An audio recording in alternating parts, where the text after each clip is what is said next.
about budget stuff. Right. We're live. Call Geneva Town Council meeting to order. Geneva Town Council meetings are now live streamed and recorded.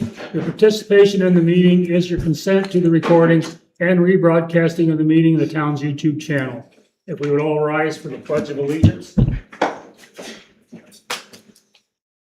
I pledge allegiance to the flag of the United States of America and to the republic for which it stands, one nation, under God, indivisible, with liberty and justice for all. Please be seated. Let the roll call reflect that all council members are present, our town clerk is present, our town attorney is present, our department heads, and honored guests. Approval of the minutes, we have two. One is the executive session, and one is the regular meeting in July. You should have copies of them. If there are no additions or corrections, I would entertain a motion to approve both as submitted. I'll make a motion to approve both. Second.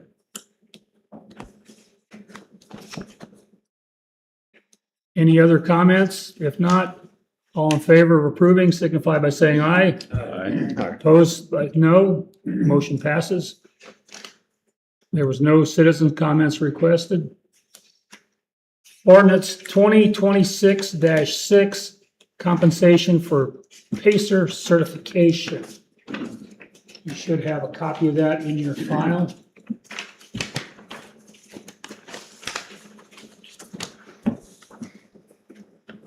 Somewhere I have mine.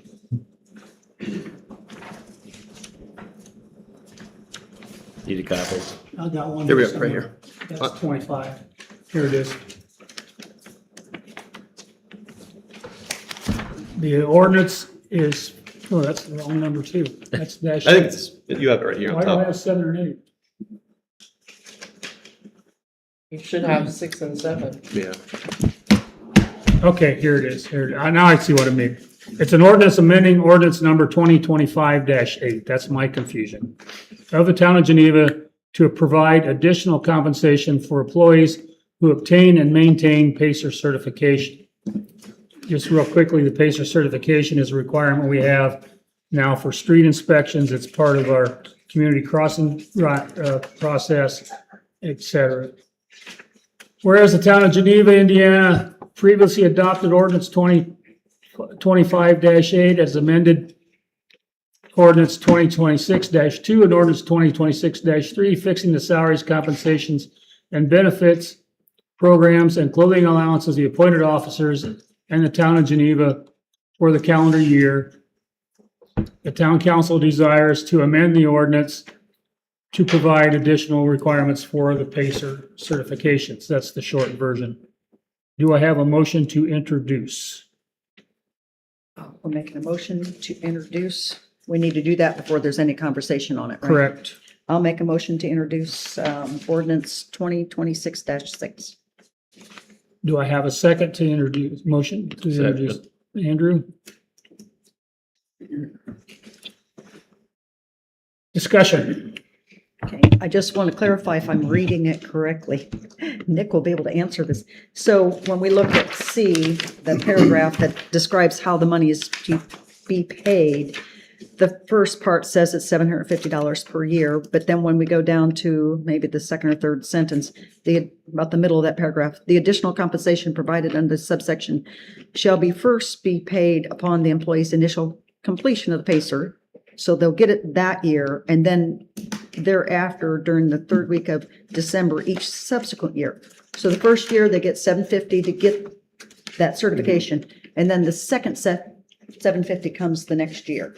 Correct. That's how that reads. That was my understanding of the intention of the council. All right, I just want to make sure that's how the clerk was understanding, because there was a couple different ways of that being presented. So $750 when they get it, and then the next year $750, and every year thereafter for maintaining it. That was my only question. I just want to make sure I read that correctly.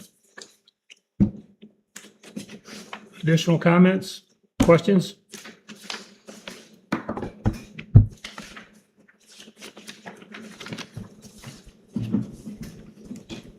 If not, do I have a motion to suspend the rules and pass the ordinance tonight? So moved.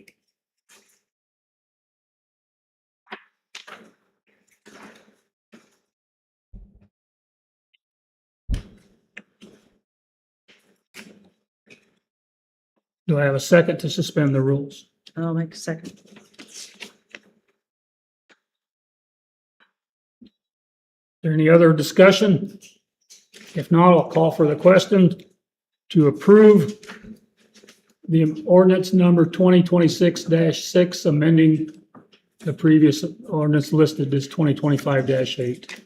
All in believe- favor, I signify. believe the motion is just to introduce it, not to approve it. We made a motion to suspend. We made a the rules. motion to waive and suspend. We have to approve that first. Right. You're correct, you're correct. Okay. Okay. Excuse me. So do we have all in favor of suspending the rules signify by saying aye. Aye. Opposed by saying no. That motion passes. There we go. Now, to pass the ordinance, do I have a motion to pass ordinance 2026-6? Oh, okay. Harlan, Arlen got it, yeah. second? I'll second. Any additional discussion? If not, all in favor of passing ordinance 2026-6 signify by saying aye. Aye. Opposed, no. Motion passes. 2026-7. This is an ordinance amending ordinance 2018-2 and establishing the Fire Protection Contract Fund as a sub-fund of the Cumulative Firefighting Building and Equipment Fund of the town of Geneva. And there's a lot of Indiana codes that this is pursuant to. This fund is funded by property tax levy imposed pursuant to the Indiana codes. And whereas the town has entered into and may hereafter enter into contracts with neighboring townships or other governmental entities that provide fire protection services in exchange for negotiated payments to the town. And where the town considers that to dedicate the revenues received under such fire protection contracts to the same general fire department building, land apparatus, and equipment purposes for which the CFB fund is established, and whereas the town desires to establish it as separately identified and accounted for sub-fund within these provisions, the town is wishing to pass this ordinance. Do I have a motion to introduce? So moved. Okay. Second? I'll second. Discussion. And I think it was written in there that the funds are not commingled because some are tax funds and the other are funds from contracts. So it's kept separately as a sub-account under the fire cum fund. That's And- essentially what this accomplishes, yeah. Yeah, It's that's to what keep them this separated. accomplished. Right, okay. Same purpose, but separate funds. What prompted the writing of the ordinance? Council has requested evidently over the years to have a specific fund where you can see where we can appropriate the fire contract money. We currently have a revenue fund where when we get payment for it, we receive it into the revenue fund, but now we can have a fund that we can appropriate every year specifically for equipment, trainings, whatever that the fire contract money can be used for, towards a fire truck, That hasn't been the whatever. case in the past, There's never been an appropriation. but that we can- the money's all been The there, money's all been there, it It's just just goes been in- into general. Miscellaneous general. Mhm. right? And then So now you was can see there, it and we can appropriate it. I mean, I don't disagree with the ordinance at all. I'm just not sure where it come from or what the reasoning behind it was. Some years ago, I think we were still upstairs. So it was after COVID, when we had to be upstairs. Council members had asked for transparency of this fund because it always went in general. No one ever saw what money came in, where it was, how it was spent, Mhm. didn't know how it was appropriate. Not that it was inappropriately ever spent, but there was no transparency as to where the money was. So when we got the new fire contracts this past year, it would have been easier to show the township's answers to their questions about how is it being used? What are you doing with the money? Had there been something like this, it would have been probably easier to present. I mean, I've only been on for a couple of years. I don't recall having this conversation. I'm just not sure what brought it up now and why it was brought up now. He asked me to look at my notes, but I didn't get a chance to look all the way back to see when that was brought up. It was brought up some time ago. Well, obviously, Nick got direction to rewrite the ordinance. Yeah, I was directed by council last month. Yeah, I to was gonna say, we pursue brought this, it so I up. looked into it. And the reason why it's so important to keep them separated is the cumulative firefighting building and equipment fund. That is the results, those proceeds are from property tax levies. So it's very important that we keep those separated from proceeds received from these township fire protection contracts. Yep. We want those to be used for the same purpose, but for accounting purposes, we need to have them separated. And that's fine. So That's fine. I don't have a problem with the Yeah, ordinance. it I just makes just it wasn't sure how it was wrote up and why. And I did send something to State Board of Accounts too, before we just went Mhm. to Nick. Yeah, that's fine. Any other discussion? Do I have a motion to suspend the rules and pass the ordinance tonight? Yep. All in favor of suspending the rules, signify by saying aye. Aye. Opposed, say no. That motion passes. A motion to pass the ordinance.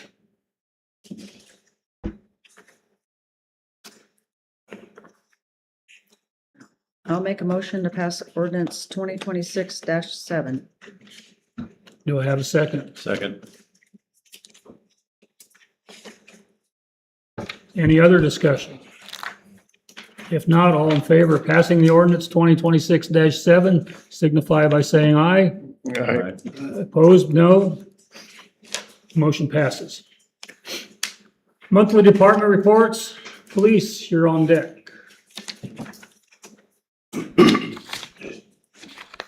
Just a few things.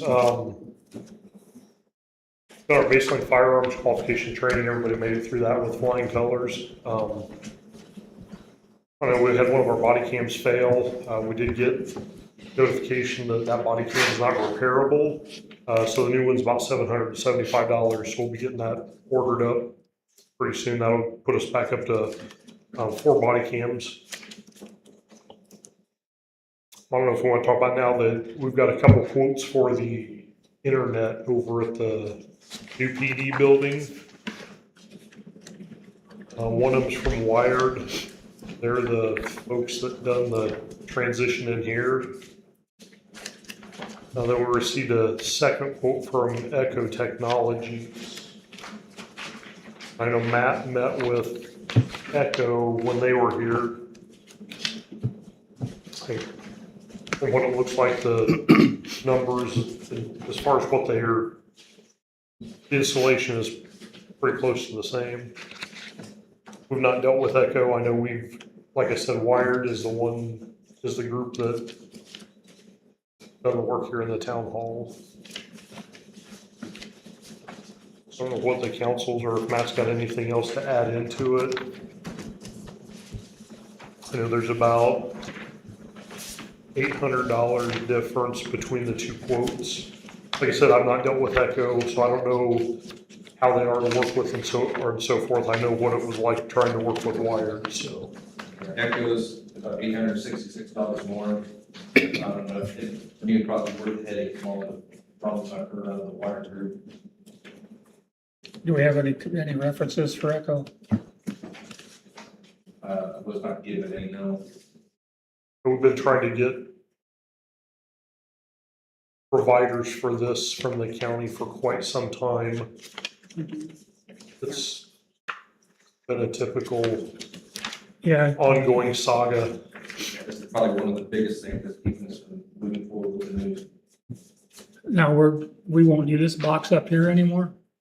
Yes, because that box takes care of the whole back of the building. So now what they'll do is they'll basically run a jumper from one box to the other so that Internet's provided throughout the whole building. If you take this box out, you have nothing on the other side of that wall. But if we're moving the department over there, why do we need this box? Because if you plan on putting any kind of an office or anything back here, or having any type of internet communications back here, you have to have that box. And that can't be reused. We can't take it down from here and put it over there. And I was essentially looking at moving right here, once you do that. So but that also supplies, like I said, you know, not only your internet, any types of phones or anything that you would utilize in the back offices. Even if you wanted to have for conference rooms, you would have no communications. But like I said, even moving over there, that stuff can't be taken out and moved over there. It So would be more expensive to take that all apart and try to move it over there. Not to mention all the wires running through the wall are cut to specific being lengths. this is already paid for the way it's installed, there's not extra cost leaving this here. No, like I said, all they'll do is run a jumper from, basically a jumper from one box to the other to provide internet for the rest of the building. So there's no additional Yeah. cost for us to leave it as is. Okay, I mean, the only cost you would incur would be a small amount just to run that jumper across, Cable across. but everything else is already put in place back there. I don't know if we've talked about where the funds come from for this particular project. I know we need to do it. Had you had a chance to, I haven't really had a chance to look into it. I know the money is there. I'm gonna have to just figure out where to pull it from. okay. So do we hear your recommendation between the two of you as possibly using Echo, even though they're slightly higher? I think so. We had quite a few issues in the building. While Wired was here, we've had issues with Wired since that. And it's my understanding that county IT had to come down and fix a bunch of the stuff that was put in by Wired that wasn't done correctly. Again, that was my understanding from a couple conversations. So just based on their track record and what we've seen them do, it would be my recommendation not to use Wired again. That's also on some references from other county departments that have utilized them that Okay. have asked that they never come back in their buildings again. Well, it sounds like you ought to meet with Echo. And Matt did talk with them initially. I was at a doctor's appointment in Fort Wayne. Bob Hicks from the county come down and actually escorted him around. Yep. Showing him, you know, what we was looking at. And provided a quote, quickly, within a day or two. Yeah, they're close enough together. I'm not sure that one's better than the other one, might as well. So we need a motion to, I would say, I'd entertain a Accept. motion that when we find the funds, that we go with the Echo technologies to move our IT and everything over to the new station. all right. I'll make that motion to use Echo for your IT update. Do I have a second? Second. Any other discussion? If not, all in favor of the motion is for $14,970.00 for the benefit of the press and the people in the audience. And again, it's a few dollars more, a few $100 more, but not that significant. And based on, that was their initial, we may be, if we find that there's extra stuff in there, I mean, that price may go down. So Yeah. we can, if they need manpower, we can go over and pull wire. That doesn't take a IT person to pull wire, so manpower, something like that. Oh, we got to pass it first before you go on. Sure. All in favor of passing this motion signify by saying aye. Aye. Opposed, same sign. Motion passes. We've also been working with the locks. Matt met with Neil Potter this morning, well, midday. So we looked at rekeying the entire building here and also rekeying the building on the new PD building. Right now, the PD building across the street still has all the lock system in it that the hospital utilizes, so there's potentially hospital employees walk around with keys to the building that could get in. The same thing here with the length of the time the building's been here and keys being passed around. We're not sure who all has keys here. So looked Yeah, at, he didn't get the quote back to me yet. He kind of gave me the estimate, said he'd give me the official quote. So with having, multiple different lock sets like we do now, and these still be the sergeant keys. But it was, about $25 a lock set. Not bad. And we had, I think, there were 46 lock sets between the two buildings and upstairs. Every closet, every restroom, everything's locked in these two buildings. So it Do we was- have to have that many going forward? I understand over there. so we've looked at some options. We may be able to reduce that by a few. Some of the interior rooms, we may not have to have those lock sets in them. I mean, for bathrooms, just replace the doorknob Right. rather Yeah, we than, were just trying to look at reducing the number of keys that are floating out there. Yeah. If you can control one master key versus, Now, will the Grandmaster be compatible for both police station and? So what we looked at is setting this building up on a master key system and that building up on a separate master key Okay, so system. we'd have two So, Grandmasters. yeah, if the other we, thing with, if we jumped up to a grandmaster key, you can do a master key and then do a grandmaster key. And at that point, you're adding a pin in each lock set. So it goes from $25 a lock set to $30 a lock set. Okay, all right. And then the other thing we looked at, because Matt and I talked about that, is what do we, if it's an interior bathroom, do we really need a lock on it? But if we buy a new handset for it, you're gonna spend $15, $20, even to buy one at Walmart.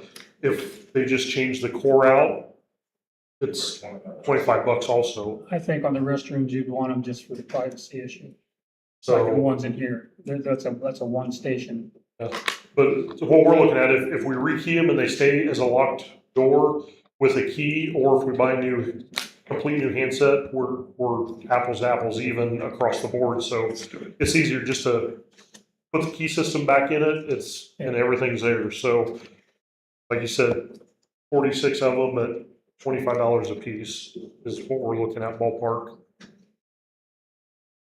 How close are you to moving in? We've been painting, we've got, the internet to get in. That's the other thing with the internet, we're not sure where they're gonna run the wires, so, we've done, drywall work's pretty much all done, except a couple high spots. Part of the painting's already done, but without knowing how they're gonna run the internet stuff, we haven't painted everything, because if they have to run new wires or punch holes in walls, then we're gonna have to do some more patchwork. The carpets have been cleaned over there, the desks are all in the rooms. It's not far from. I think that's all I've got right now.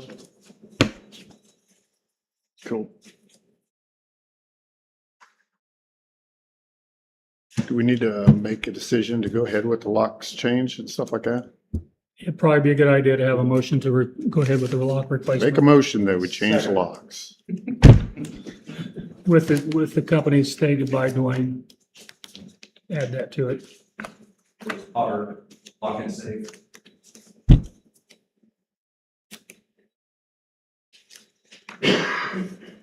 Do I have a second? Yeah. Any other discussion? If not, all in favor of allowing to get everything rekeyed, signify by saying aye. All right. Opposed, same sign. That motion passes.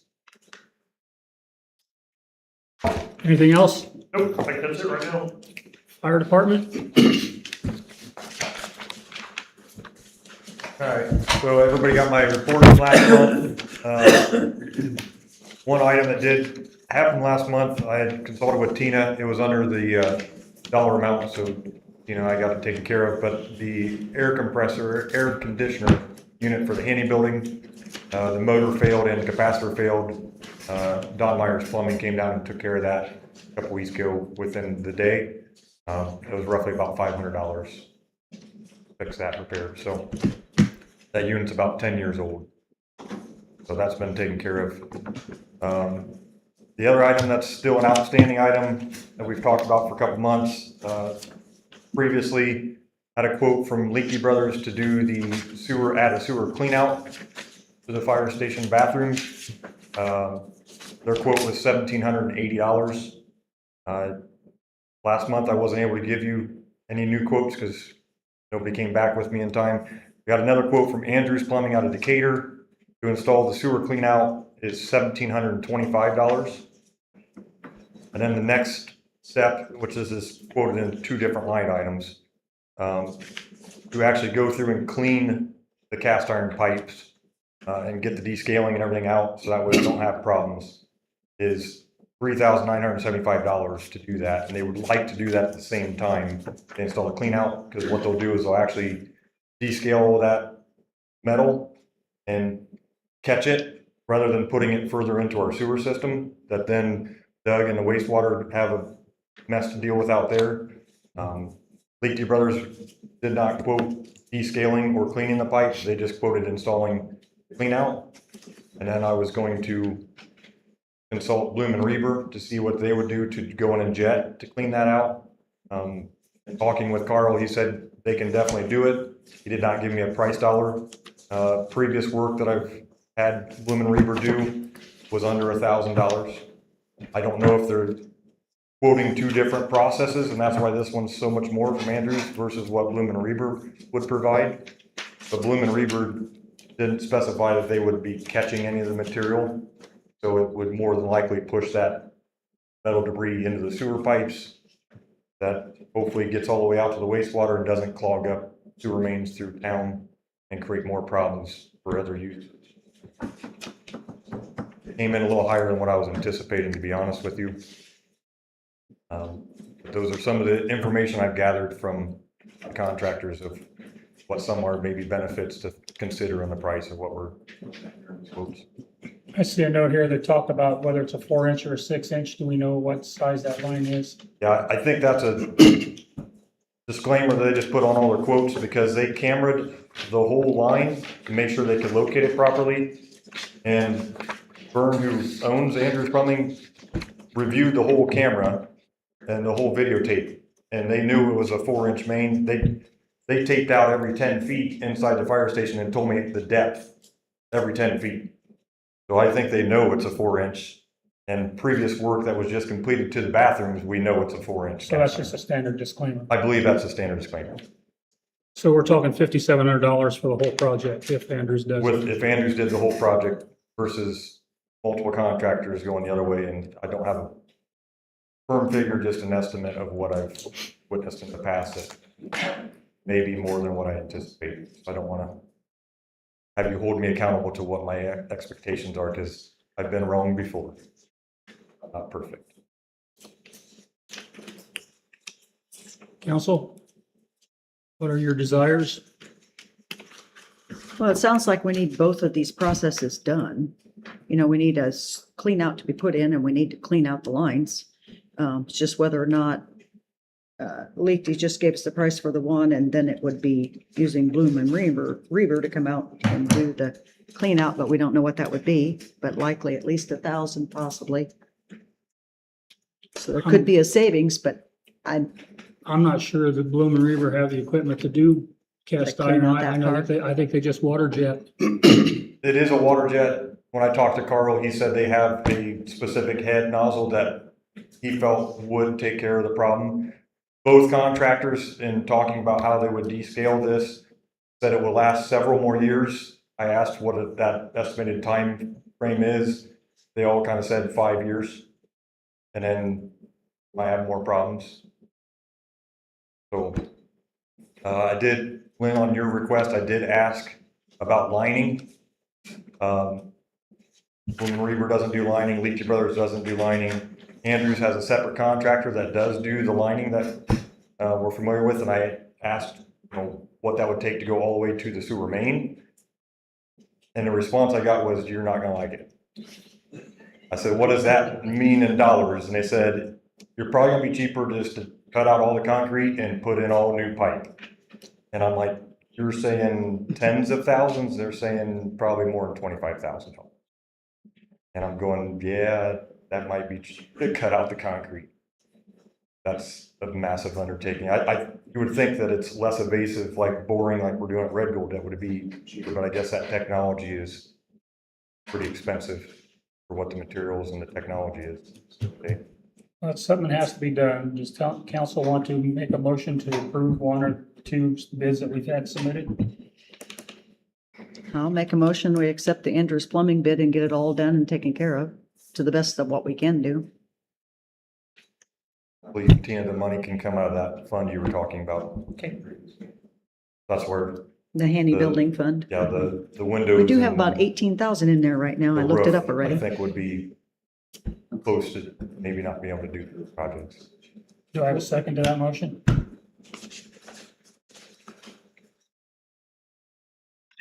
Oh, you're thinking? Okay, that's okay. Second. It's gotta get done. And the sooner the better, I'm thinking. Any other discussion? If not, all in favor of approving the Andrews Plumbing as stated on this quote for a total of $5,700, signify by saying aye. All right, Opposed, same sign. Motion passes. you're done. Thank you, we'll get that ordered. Is there any other questions that the council has for the fire department this time? I had a question, I think it would go through possibly Lynn. When you had them consider whether or not, if there was money left in the funding, because we had the encumbered, if there's 18,000 and we're going to spend less than 6 here, do you want him to continue to look for a quote for either the roof or the window? I would say yes. At least get Since a there's quote, that- see what we're looking at. Still be about The person I was 12,000. talking to about the roof, haven't got a great response back from them. They keep telling me we're working on it. That's been 3 months now, so I'm not holding my breath. I I'll would continue say- to ask. Get some information, see if you can come up with some numbers. I would continue to do that. Okay, thank you. Thank you. All right. Utilities, Matt? All right. I believe you've all received my report. A couple things I wanted to highlight on was we did hold our safety training beginning of July with near-miss reporting by Lancaster Safety. We have one scheduled for this month yet, but we have yet to hold that. We did spray for mosquitoes during the month. I guess I got that under safety. We're going to talk about the hydrant replacement a little bit later, but I do have some information on the quotes. So you asked for the next 15 to be purchased. So I got quotes back from Utility Supply and from EJP. Utility Supply submitted a revised quote, and they came in at $3,825 per hydrant. And that is a Mueller hydrant, which is the same hydrant we purchased the first time. And then EJP came back at $3,898.59 per hydrant, and that is a waterless hydrant, both of which we have in town. So you've seen the short little stubby yellow ones, that's the waterless, but I've got a picture in your presentation. So that was the quotes on the hydrants. And then I also got separate quotes for the stores connection. Utility Supply was $330 per, and EJP was $282.35 per. So they would have been about $714 cheaper through EJP. $1,700 cheaper on 15? On 15, Okay. yes. So you're looking, just for the 15 connectors, you're looking at about $4,200.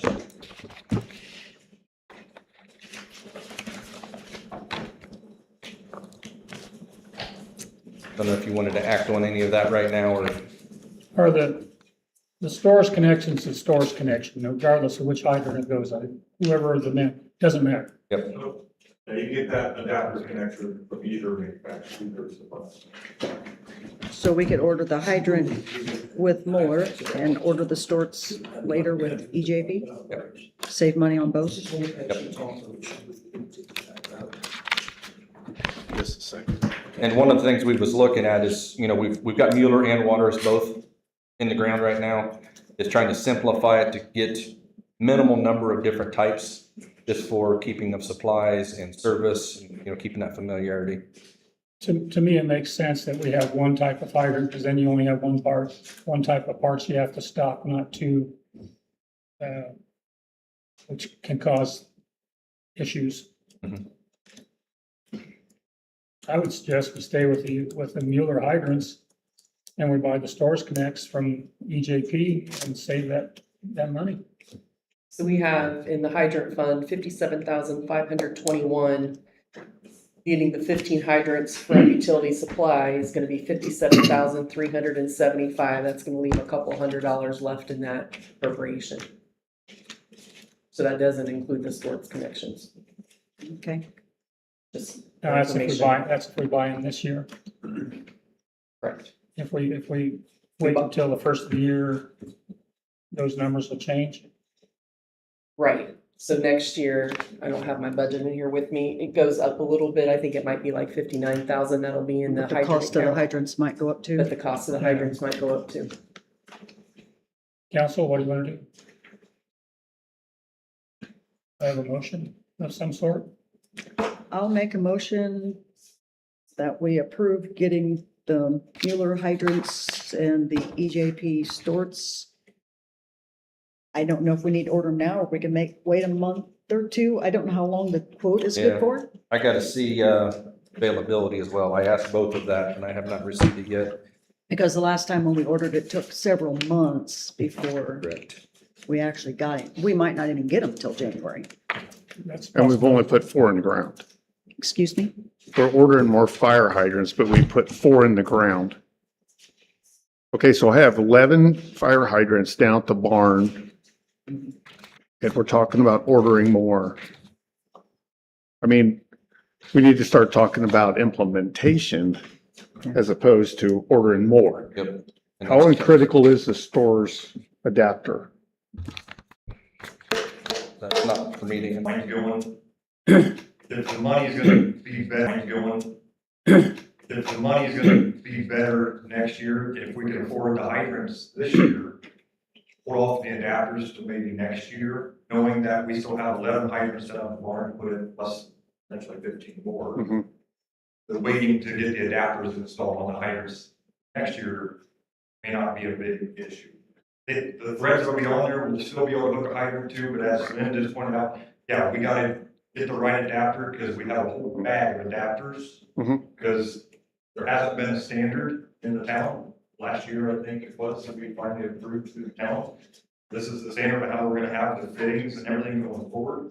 So we have a whole bag full of adapters that a 4-inch to a 4.5-inch to a 5-inch, you gotta look at it and try to read that in a moment's notice when somebody's house is right on it.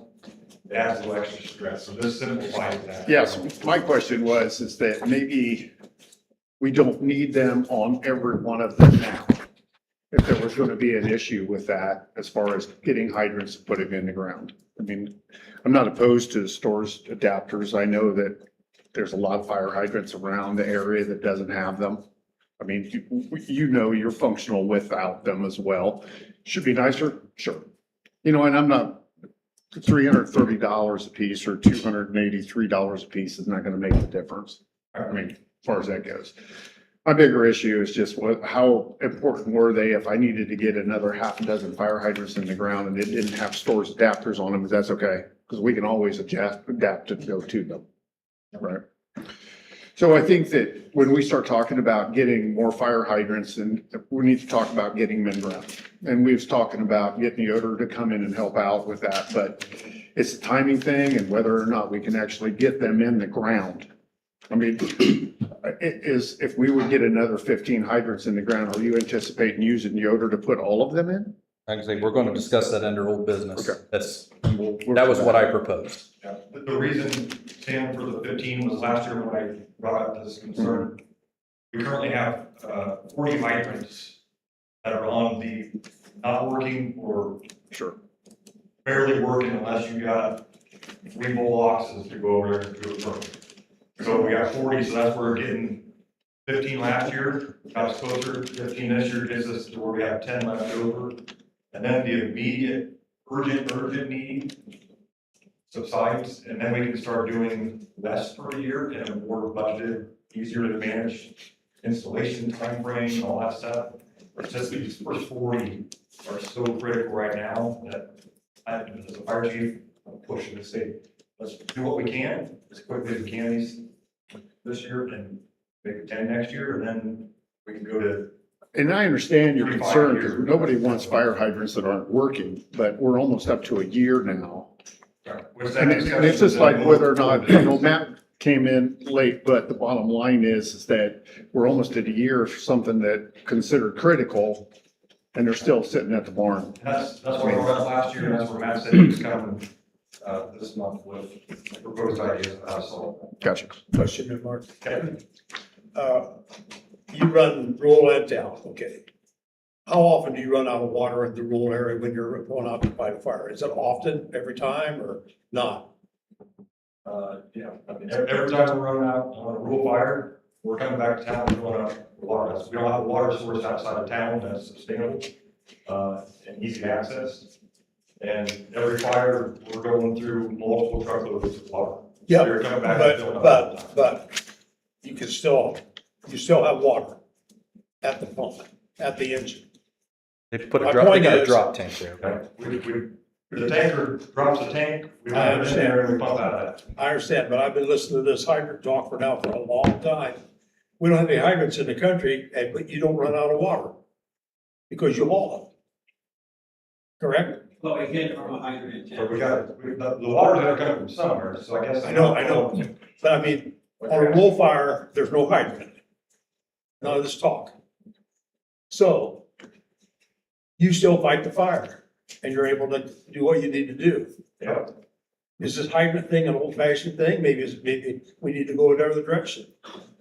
If you don't ever run out of water in a country, you should never run out of water in town with your truck shoveling water. That's my point. okay. But I need the hydrant to get the water. It's Discussion. the chicken and the egg, you're not understanding. Different discussion, different And discussion. everything is, in a municipality in a densely populated area, ISO, all the government bodies dictates there has to be hydrants within so many feet. So Okay, I get it. we can't just All right. rip all the hydrants out of the town, that's not It's not an option. Okay, we've got an option. We have a motion on the table to buy hydrants and the storage connections. Do I have a second for that motion? Second call, do I have a motion, a second for the motion to buy the hydrants, the 15 more hydrants and the storage connections?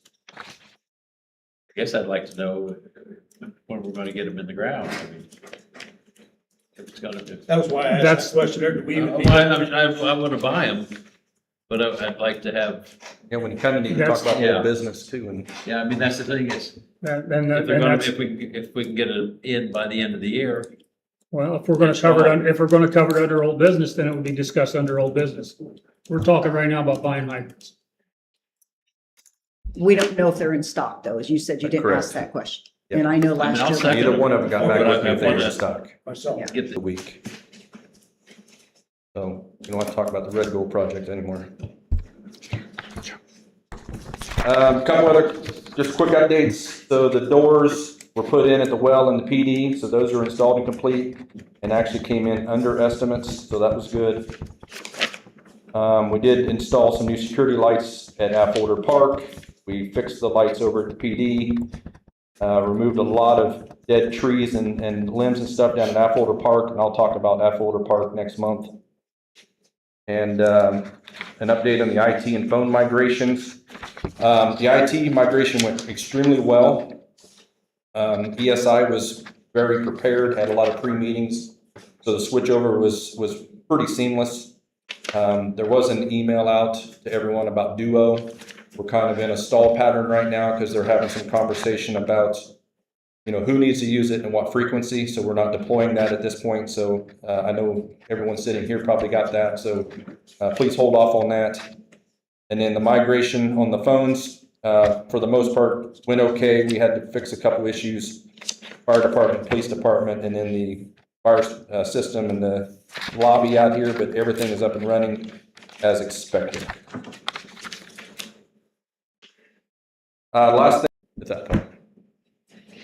If I understand the interpretation of the code right, everything from the shut off downstream is the property owner's responsibility. Whether it be residential, commercial, whatever. And that's correct. That's the way I viewed it. From the middle of the road, a public road. wherever the shut off is from the water main. If the water main is out by the highway, everything from the highway, Or to the curb, depending, either that or to the. wherever the shut off valve is, whether it's in the middle of the alley like it is on the south side of our commercial area downtown here, whether it's in my backyard or somebody else's backyard, wherever that shut off is in the main to wherever it goes to from there, it's the property owner's responsibility. Even though it runs along the road. Doesn't matter. Doesn't matter. It's my interpretation of what the attorney's email was. The town assumes no liability after that shut off.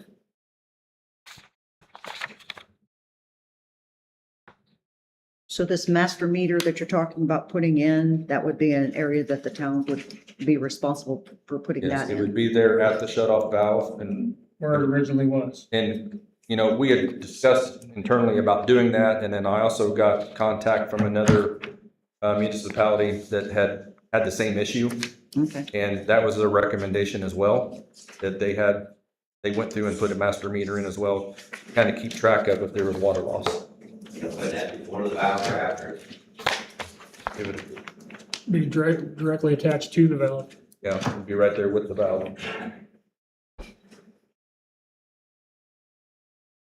What about that second valve on the back road, put that in? Well, that would be something we'd have to discuss. Again, my interpretation, correct me if I'm wrong, Nick, from that shut off valve, wherever it may be at the water main, to wherever it goes to, I don't care if it goes to Bryant, is the owner's responsibility. You It's got not, the business letting me it's, draw it's, that it's back out, not you did. it's not the town's responsibility. You got We're the putting, business letting me would you draw. let me explain something? I heard what you said. Let me explain, be quiet, or I'll ask you to leave. Are you gonna be quiet? Thank Let's you. go on with your sentence. We're putting that meter in there to help you, because we know there's leaks back there, you know there's leaks back there. Right now, what's getting billed isn't anything Yeah, I don't have of to- what water is flowing through that line. Because you can't prove that the water isn't being used somewhere else. So we'll put that secondary meter in to get an idea. It can be removed later on, but it's to help everybody. It's gonna change how the things are built. If there's 20,000 gallons going through that main meter, and we're only billing the trailer park for 10,000 gallons, where's that other 10,000 gallons going? It ain't going nowhere else. But it's being used. It's water that's not being Town leak. billed for water that you own. Town leak, you guys ought to be fixing. If there's a leak downstream from that shut-off valve, it's not the town's leak, it's your leak. It's like a leaky toilet in your home. It ain't that, and it's a main line. We're done talking about I'm it. done with your dumbass. That's the interpretation of the rule, of the ordinance, of the law, and that's the way it is. If it's after the shut-off valve, it's the property owner's responsibility. End of story. Moving on. That was the end of my report. Okay. Any questions or comments? how are you coming with the meters that you weren't able to read? So- There's 9 of the same 10 length of We actually last met month. about them this morning. Okay, There's some registers that need replaced. They've been ordered. There's I think Sally sent. Festival that will happen on Saturday, September 26th. I've requested information from the company for the tents, whether they'd want a Friday night setup like last year or a Saturday morning setup. So I haven't heard back on that yet. I would like to request that the streets be closed Friday evening in case we need to have the tent And set up. one Line Street from where to where? Line Street, that would be from Railroad until Decatur. And we will leave, the festival doesn't start until 2 p.m. We will leave the access to that alley open during banking hours, so there won't be any. I make the motion, we, go with that request. Have a motion to approve that request. Do I have a second? Second. okay. Stan, any other discussion? Okay, so all in favor of approving, say aye. Aye. Opposed, same sign. So the street will be closed at least Saturday, possibly Friday evening, depending on the tenant properties. And Matt, would you make sure we have a street sweeper going out and cleaning the street after it's closed? I'm sorry, can I have those dates again? Just Saturday, September 26th, is the day of the festival. so you need to put it on 25th. Ideally, For their help, so, Wayne, like give this to you, so then you can give it to Tina. So, Anybody got a I camera? want to thank the town for allowing, Mr. Schuler to do this, and Mr. Louis the Marshal for allowing him to do this, so. That's very nice. That's awesome. Very good, Jeff. Thank you, Gary. Thank you very much, Gary. Okay, pilot request. We have, My name is Brooks Ford. I'm here to speak in Kevin's place, and then we also have Mitch Walters and his team here to answer any questions you might have directly about the property. Nick Coons is also here with me from Biggs. So I don't know if we want to start with the pilot request or anything related specific to the property. I guess for the public's information, what is the pilot request? So the Geneva Shores Apartments is one of 4 apartments that we submitted last year and were awarded for funds to rehabilitate the affordable housing units under the LIHTC program. So the pilot request is basically to, right now the annual taxes are just over $7,000, and we estimate that after our $2.2 million rehabilitation of the property, the new assessment would jump all the way up to $26,772. So our request is to essentially freeze the property taxes where they're at currently. So call it $7,000 with a 3% annual increase for 15 years, which is the term of the commitment in order to get the funds for the rehabilitation. And so basically it would just be to freeze that plus the 3-year growth rate. The reason for that being is right now the way this program works to get the funds is we sell the tax credits through syndicators, and that raises the revenue that goes towards the project. Right now, the equity values are at multi-year lows, so basically there's not a whole lot of interest in funding these type of or in purchasing the tax credits, which is how this gets funded. Even less so in rural properties like this. So we're having trouble making all the financing work, and so this is a way to help make sure that the project gets done and we get the money invested into the Geneva Shores Apartments. Also, as everybody's probably aware, construction costs are elevated over the last few years. And lastly, because this is affordable housing, the rents are regulated. So there's a limit on how much we can charge. So money really on all different angles of this project is tight and constrained. So this is a way to make the project, try to make the project work. You're in a lot of towns, correct?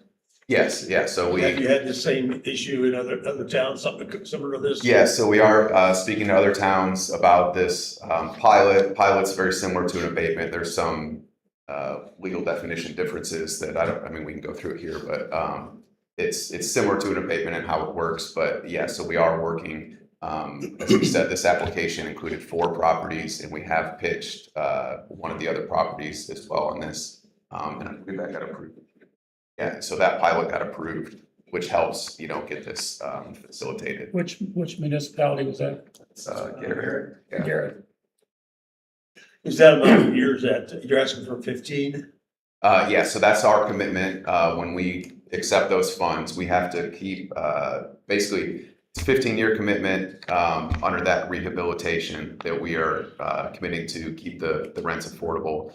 And there's an additional 15-year commitment after that where you have to keep the rents affordable or eligible to percentage of the property tax levy that the town would have otherwise levied on the property had it not been for that pilot. So rather than a base amount with a 3% annual increase, it needs to be tied directly to the assessed property value and be represented as a percentage of that.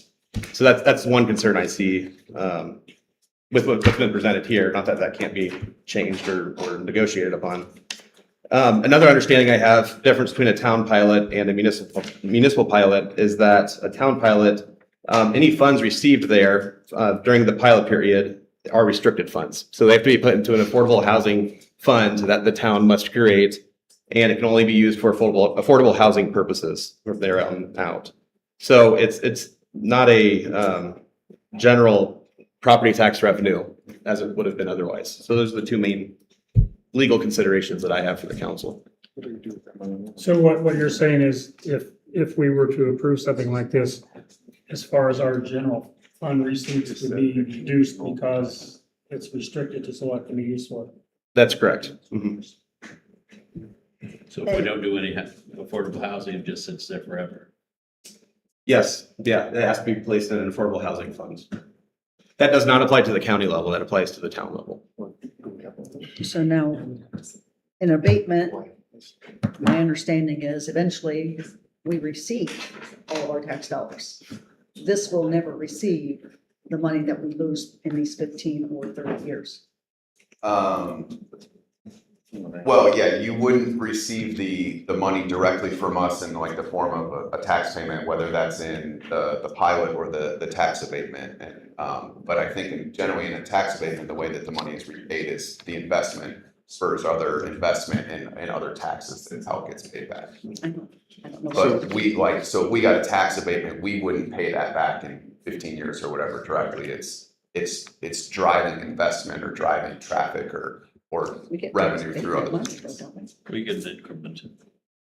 In this case, we're talking about a payment in lieu of taxes, No, so. I'm saying if we didn't do the pilot, because If we the just did other a straight day, tax abatement. when the gentleman came, Kevin, he said we could do an abatement instead of this. We have Yeah, choices. The abatement, we would be able to receive those dollars someday. Might be 10 years down the road before we receive all the abatements, I don't know.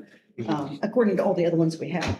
Here, we would never receive what we're losing in Well- those 15 or 20 years. so I wasn't here, so I don't know exactly what was said. I think what he's saying is if we got a 15-year abatement, right, on the new taxes, in year 16, we would then jump up to what the true tax rate is. You pay the full 100%.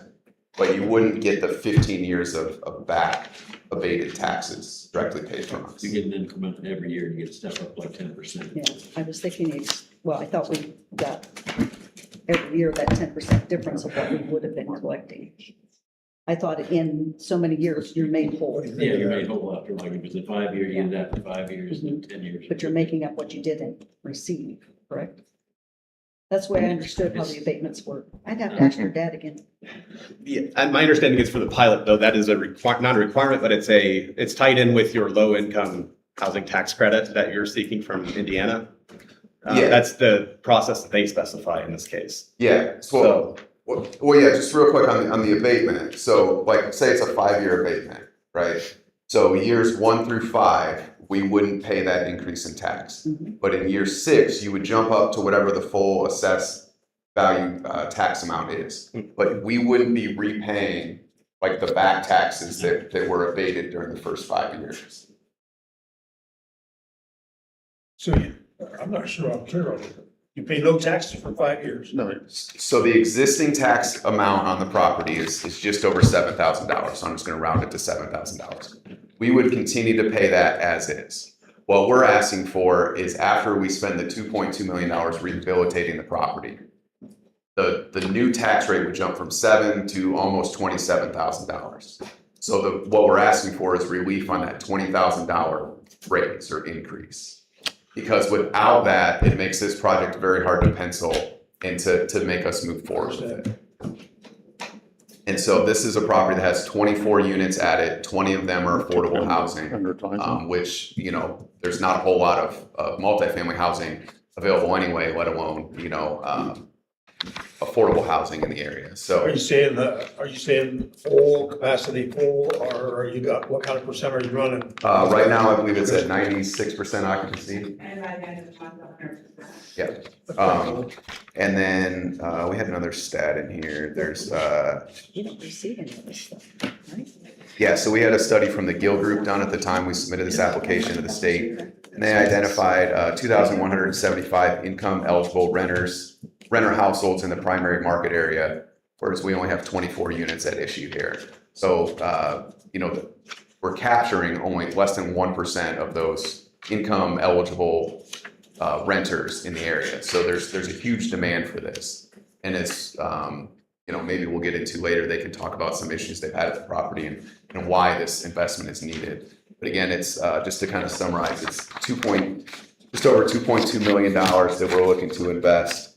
And it would address both the exterior, new siding, soffit, fascia, gutters, replacement of stairways, upper level balconies, and then interior complete kitchen, bathroom renovation with new cabinets, homing fixtures, appliances, electrical systems, HVAC upgrades.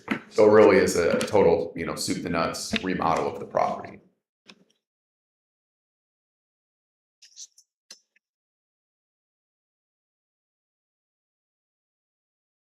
When that housing was originally built back in the 90s, I can remember because I sat in at those council meetings that was never going to be subsidized housing, and here we are. That still sticks a sour note in my thinking. There's a crime, we're averaging. Can I say something? Let me finish first, please. This dad built property, he might wanna talk. I'll get to him, please, because there's a crime issue down there. We have averaged since 2023, 5 calls a month for various criminal activities, whatever police actions required, officer called. What guarantees if we make these improvements that some of this stuff won't stop? Yeah, good question. And Can I answer that? Sure, you guys want to set up here? please identify yourself for the record.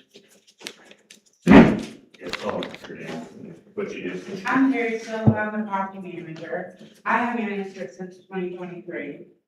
There's not one person that lives on that property that doesn't belong there, that haven't had to run background check. I've turned over a lot of units. They come in there, they walk out and they go out.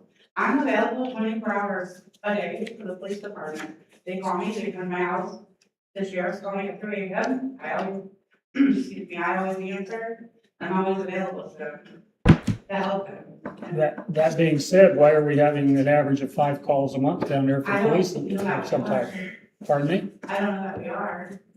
There's been drug activity, there's been Not, broken vandalism, there's been property damages, there's, not recently, not in the past. well, I think the records would reflect differently, but that's another subject for another time.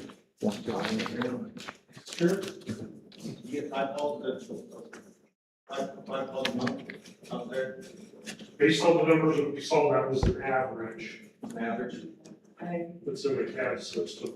I've been really strict on the people who live there, they don't, we do background checks, and they're doing, like I said, I'm always available to the police department. They come to my door, I don't ever not help them. I'm making a difference. I'm not saying. Can I add a few things here? My name is Mitch Walters. So my father and I own the property. My father built the property in 1993. I also own the management company that runs this place. I will say to your point, so when my father built this project in 1983, it was built with the exact same thing we're talking about right now, low income tax credits. It was one of the first low income tax credit projects built in the state of Indiana. So it was absolutely built for affordable housing from the very get-go. It's been like that ever since then, and all we're trying to do is utilize more tax credits to keep it up and keep it in shape like it is right now. One thing I'll add is if I'm in your shoes, one thing that I would question is, hey, what are you gonna do with all the savings? What are you gonna do with these tax savings that you guys are gonna get? What we're gonna do with those is we're gonna keep our rents low, is what we're gonna do. So there's restrictions through USDA and IHCPA's tax credit program on what the owner can pull as return to owner at the end of the year. And right now, as owners of that project, we're allowed to take $1,980 from that project and pay ourselves if it cash flows in a given year. That is as much as we can take. We can't take another penny more than that. So it's not like we're using the tax credit or these tax savings to pay ourselves, put money in our pocket. That's absolutely not what the case is. We're using those savings to get rents as low as possible to help the people in the community that needs them.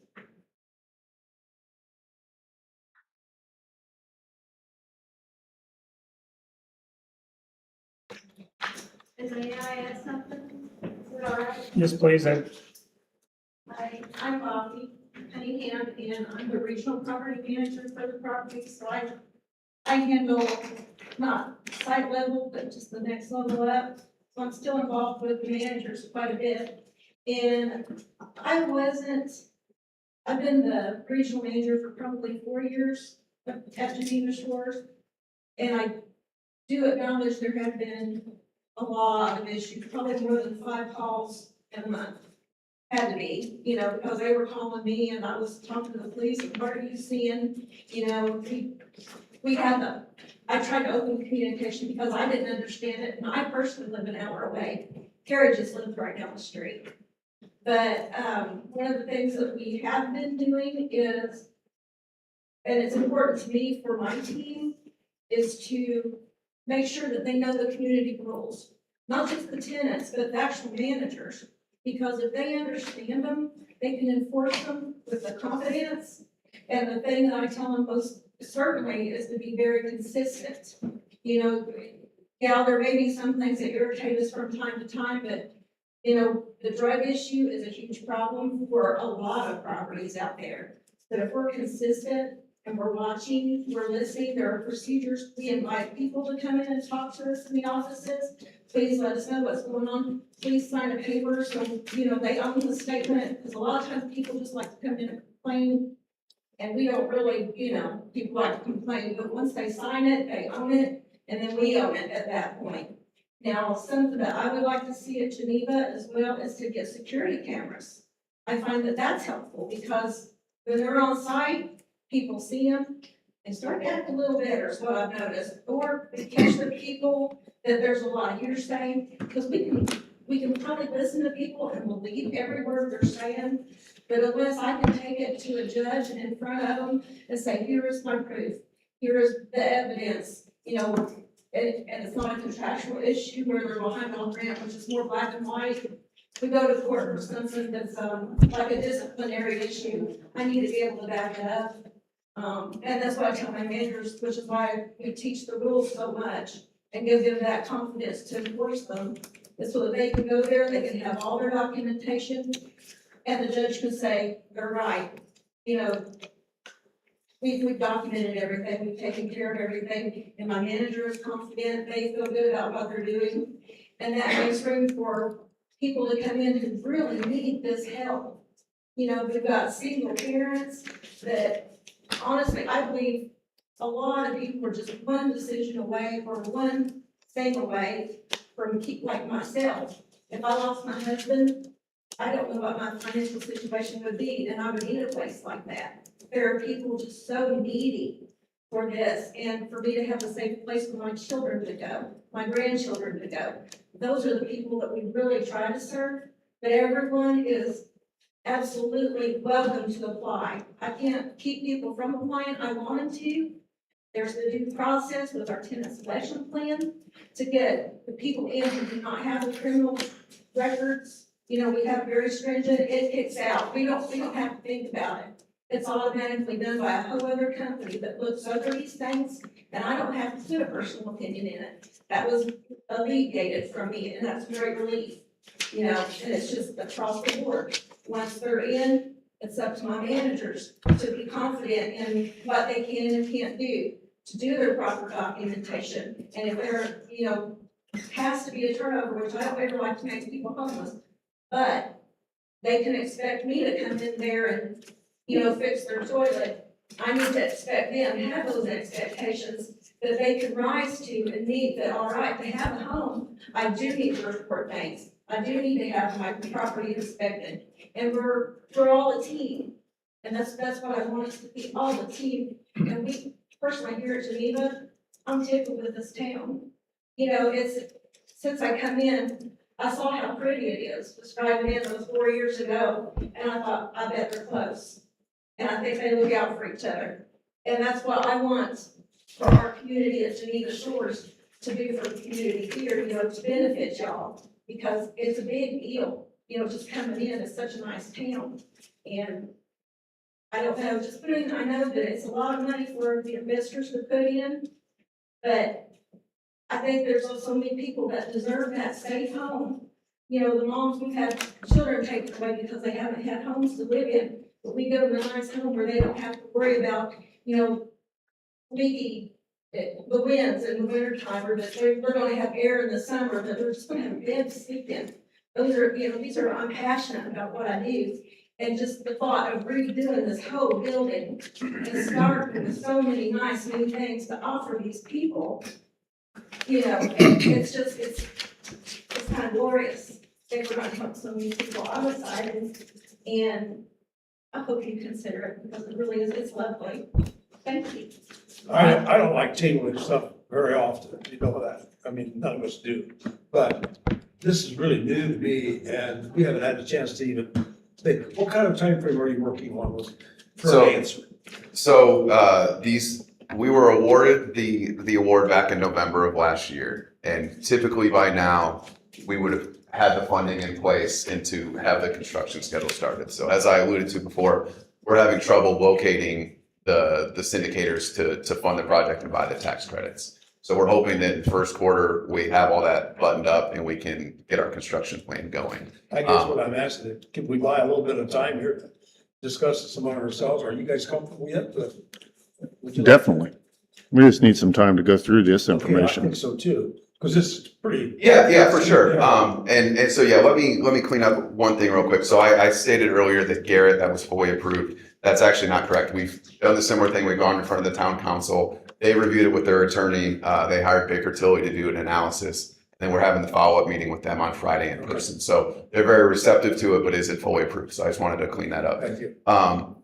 And then the second part of, well, and kind of going back to earlier, yeah, this is just our initial pitch. If there's a different structure or a way you guys want to do it, what we're really after the delta is just, or the goal is to get some relief on the tax increase, right? That will help get things funded. Because the risk is if we're not able to make this pencil out financially, that we wouldn't be able to make this project work. We'd have to tell the state, thank you, but no thanks, that we can't not only do this project, but the 3 other properties. And then what the real risk becomes is this property is committed to capped rent rates for the next 15 years. So now envision this property that there's already, issues with for another 15 years without having any money to rehabilitate it. That's the major issue, right? And so what Mitch said is the return to owner is capped. So it's limited in terms of what they get. And then the other thing, just to clarify, in case anybody had any questions. So I represent Biggs Group. We are a consultant, a partner working on the rehabilitation part of it. And then Mitch and his companies, they own it and they manage it. So just in case you were kind of wondering what the split is up here. And then the last question, echoing what Bobby was saying is, so these are income restricted. So certain units, 20 of the 24 units are income restricted. Some of those are 30% of the average median income, 50%, 60%, 80%. So there's certain units slotted in based on income level, and they're very narrow bands that you have to qualify for to get that reduced rent. No one, and me, it very much so, is it against any kind of affordable housing. It's a problem throughout the United States. I understand a lot of it and the need for it. I still have a lot of questions. I'd like to have some more discussion on it. With that being said, I would entertain a motion to table this until we've had that discussion and we act on it. Before we do that, if I can say, before the council can even consider any kind of proposed pilot request, we need you to propose a payment that's represented as a percentage of the property tax that the town would have otherwise levied against the property.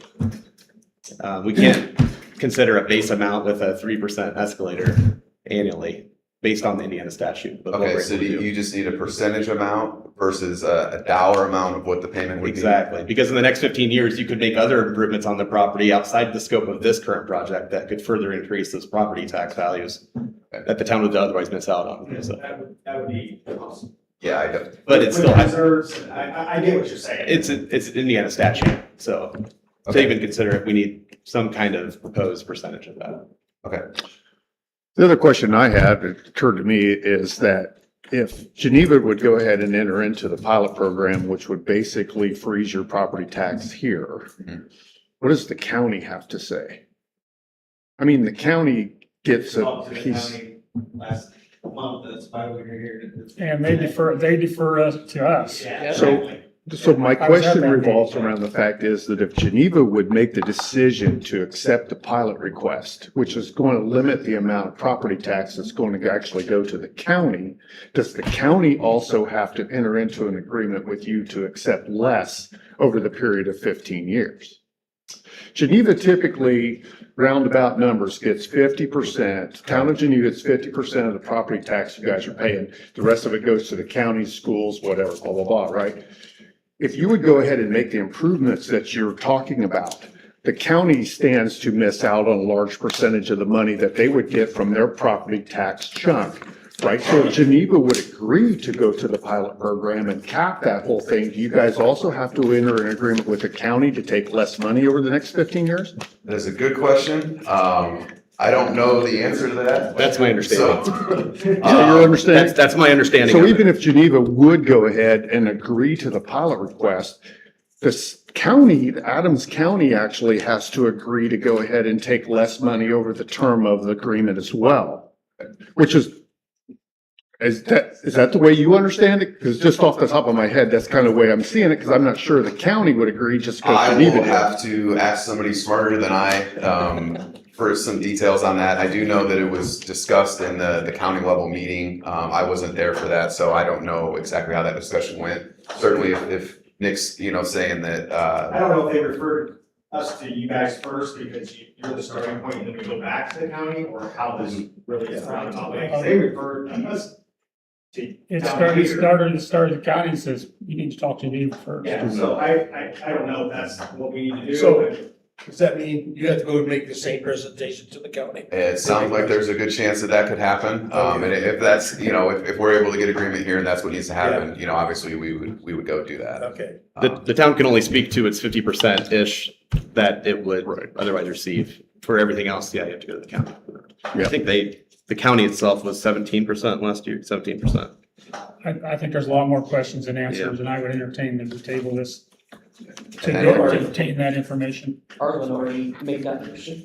And then, and then just to clarify, so regardless of what happens, for a minimum, the property for the next 15 years is still committed to be income restricted property. So that's regulated by, by the law. So it's not easy to pull a property that's already in the program out of the program. There's pretty significant penalties that can come back on that. Anything can be negotiated. I have a motion, do I have a second? Federal government doesn't like that. I have a motion and a second to table. All in favor, signify by saying aye. Aye. Motion passes. Thanks. Okay, so we will get you a more structured thing that has a percentage of the delta in taxes that we would pay to you. Right. And then how do you need that? Do you need that emailed, or what's the best way? They already have my email. If Okay, you wanted to send that's it great. to me and I can disperse it. If as Kevin said, it's possible that they would look at an abatement. Can we get numbers that way too? Okay, yeah, we can pitch that, so. All right, and then you guys still need Mitch to come up, or have you guys? No, we're addressed good. that? We'll get in contact. We're good. with you. Okay, We're good. I Thank you. appreciate it. Thank you very much. Thank you. Must council representative, Tony Mellencamp is suggesting that in addition to the clerk treasurers for the towns here in Adams County, there also be a council representative with us. Agnes has been a integral part of this whole must process and has a good understanding of it. They just suggested that we name a council member to go with me and handle this stuff. I'll make a motion that we nominate Agnes to go along with that. Thank you. Second. Yeah, I had offered, because I've been to all the meetings so far. Get going, I'm done. I did go to the Yeah, county council I'm this done with it. morning, and just so that everybody knows, everybody's welcome to come to these meetings, all of the board. They just only want one person to be able to sitting there as far as the person that would be named.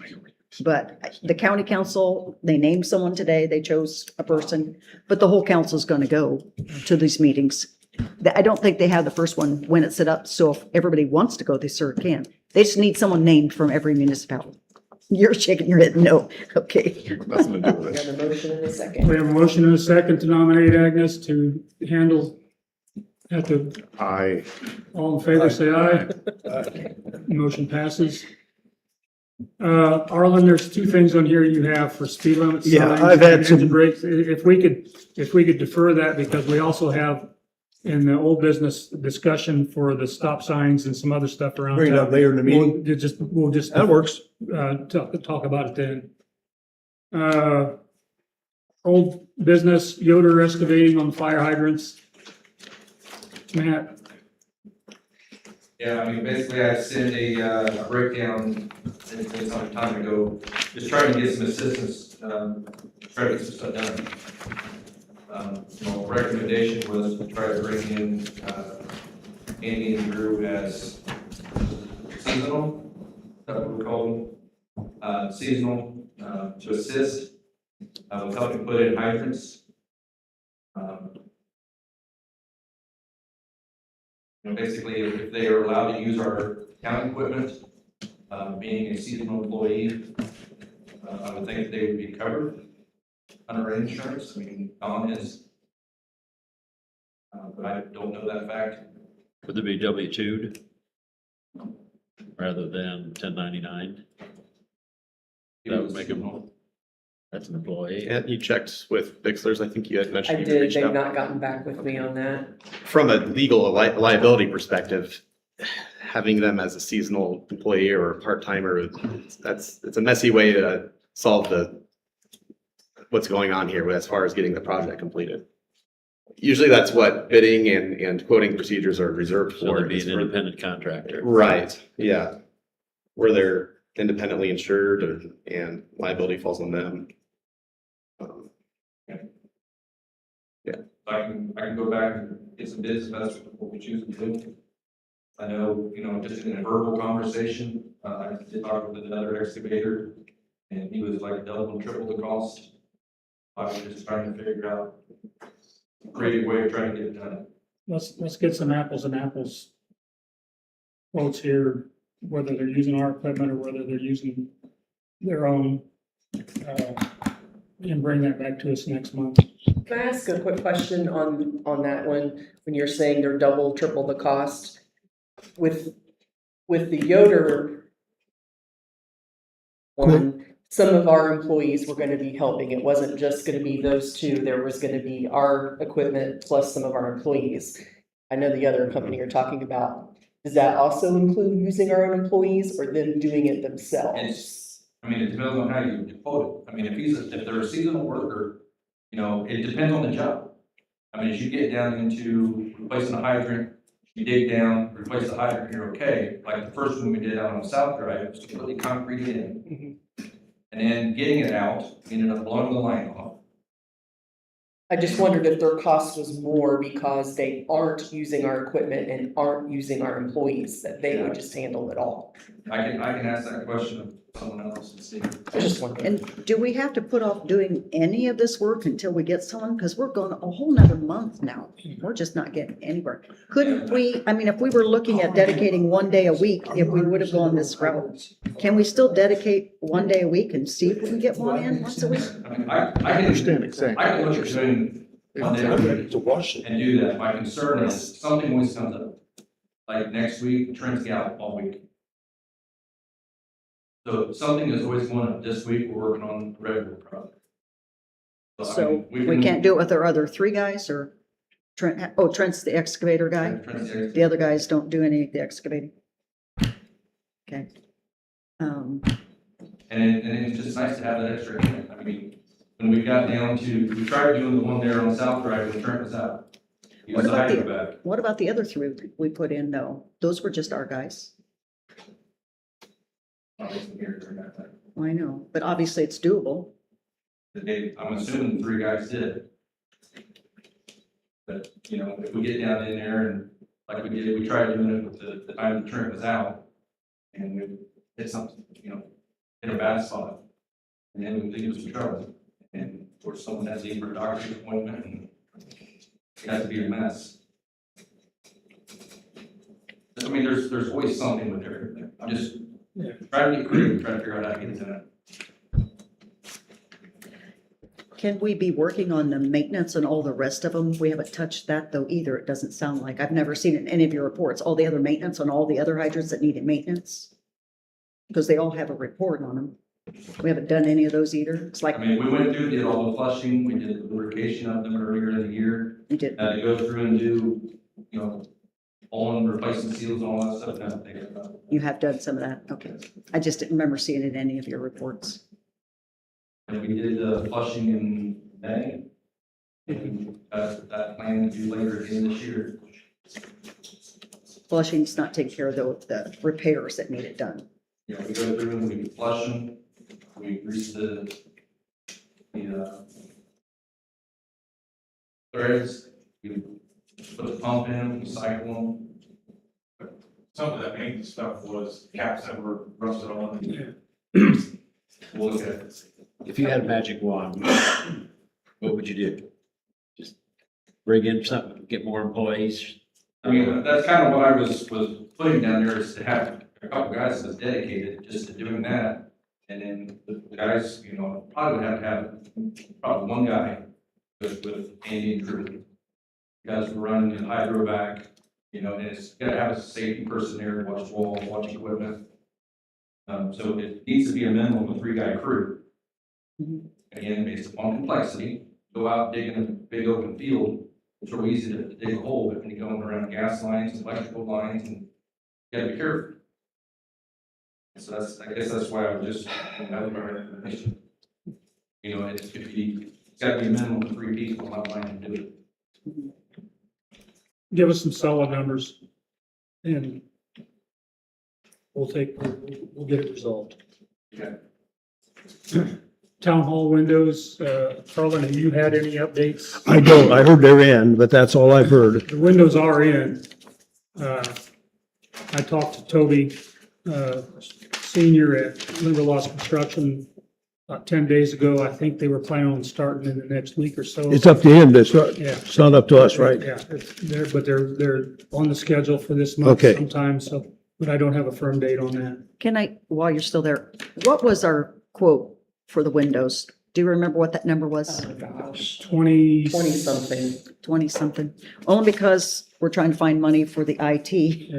I And was looking thinking- at, I we was still thinking have like 47,000 in general building repairs. I think it was like 26. And 25,000 if I in remember. pile. Something like that. Yeah. It was And in the 25,000 in 26 pile. So you 26,000 might be able to get range. his dollars from one of those two. If it's coming in at 20 something. Okay, moving on, traffic signs and handicap spot by the dentist. Last month, we talked about this a little bit. You should have a list of what we had discussed last week or last month. A couple other items that Arlen had asked there to be considered. It was a speed limit on Winchester Road and engine braking. And I think we do have a Jake braking ordinance. We do. I pulled that up. That's what I thought. Yeah. Do we, well, Matt, you may not know, but at one time, not that long ago, we had the signs made and they're ready to put up. They never got put up. I think we ran into a problem putting them up on 27. Because MDOT had to clear them before we could put them up, is what I heard. Okay. They had to clear anything you're putting sign on 27. But I don't know if that's what I heard. Okay. That I could don't be, know the answer. the ordinance has been in place since 2003, from what I can tell here. I'll look into that this week and see if we Okay, can figure good. something out. And then as far as the speed limit on Winchester Road, I'm presuming you're talking from where the curve is into town, because that's where the town limit sign is. Anything north of that curve is county. So we would have to go to the county from the curve to 950 to get a reduced speed limit there. Now, we could put a sign, because it's farther down Winchester, it's 30 miles per hour. We could put a 30-mile-an-hour sign right at the curve as you come into town, because we own that. And that is in the ordinance here. It says Winchester Road, 30 miles per hour. So we just need, You could put up a sign there. an additional sign out We there. don't have a sign on Winchester Road coming into town until south of the street. That's correct. So we could put one right there at the curve, after you round the curve southbound. And be legal, because that's inside the city limit. Yeah, and that's already on the books. We just need a motion to Doesn't direct really. the town to I thought it was install straight that. road. On these changes that we were looking at, one, like I said, one of them was the handicap parking at the dentist's office. What I would like to do is quickly go down through this list, yes or no on each line item. And then if we approve it, we can give it to Nick to adjust our ordinance as appropriate for approval next month.